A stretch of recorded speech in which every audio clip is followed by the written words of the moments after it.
মহারাজ, স্বপ্নের কথা যদি সত্যি হতো মহারাজ, তাহলে তো সবাই রাজা হতো। মন্ত্রী মহাশয়, কি জাহাপনা? আজ আমি একটা অদ্ভুত স্বপ্ন দেখেছি। কি স্বপ্ন মহারাজ? মন্ত্রী মহাশয়, কি জাহাপনা? আমার রাজ্যের পূর্ব প্রান্তে বিশাল একটি বট গাছ আছে। সেই বট গাছের পিছনে একটি বিরাট গুপ্তধন লুকানো আছে। গুপ্তধন? তাহলে তো খোরাখুরি করা অতি দরকার। মহারাজ, স্বপ্নের কথা যদি সত্যি হতো মহারাজ, তাহলে তো সবাই রাজা হতো।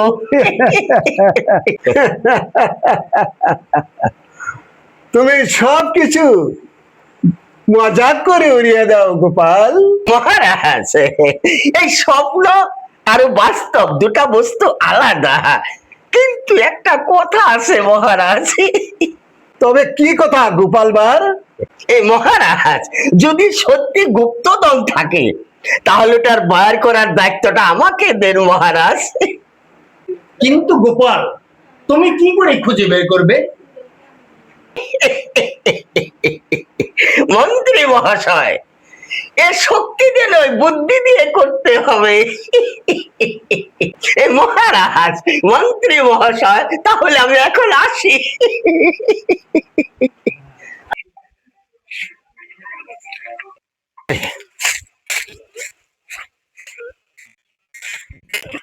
মহারাজ যে স্বপ্ন দেখেছে, স্বপ্নের পিছনে কিন্তু একটা কারণ থাকে। হ্যাঁ, আমার মন বলছে এই বট গাছের নিচে কিছু না একটা কিছু আছে। হ্যাঁ, কিসের যেন একটা শব্দ হয়েছে। ঠিকই আছে, একদম ঠিক হবে। হ্যাঁ, এই যে বাজারে গেছিলাম, এই যে কিনবার নিকে বাজার দিয়ে ঘুরে আইলাম, পাইলাম না। ওই তোমার ভাবি দেখো, এত ফোনে কোনো কথা কয় আর ফোন দিয়ে এত ঘুরে কি যে কোন যে কথা কয়, খেয়াল করে দেখো ভালো করে। আমি কিছু খারাপ না, আইলে পরে জিগাই বেছে হবো। এ ভাবি, কোনে গেছিলেন আপনি? বাজারে গেছিলাম।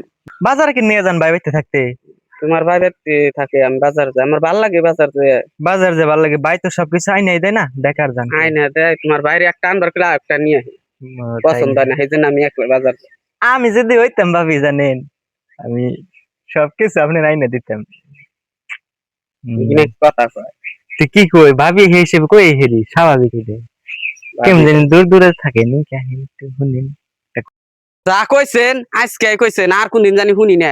কে আপনি জন্য রাস্তা দিয়ে মেয়ে ছিল মানে যাবো না, একটা মেয়ে মানুষ গেলেই স্কুলে গেলে আপনাকে ভাল লাগছে, ফল্লা লাগছে, আপনাকে জন্য কোন হানে মেয়ে ছিল মানে যাবো না। যা কইছেন একবার কইছে। আজকালের পুলানের জন্য রাস্তাঘাটে বাইরে যায় না, কোন নজরে খালি চেয়ে থাকে। অসভ্য সুদা পুলা। ও কাকা, এই তোমার ভাবির যে কথাটা কইলে অপমান হইলে না তো? হ্যাঁ ওইলাম কাকা, তো এখন তুমি আগে থাকতে যদি কইতে, তাহলে তার আমি এই কথাটি কইতাম না, বুঝো নাই। যাই আজকে আমার বলে আমি বুঝলাম, আমি আর দ্বিতীয়বার কোনো মেয়ের ফেলে কইতাম না। না খারাপ কথা।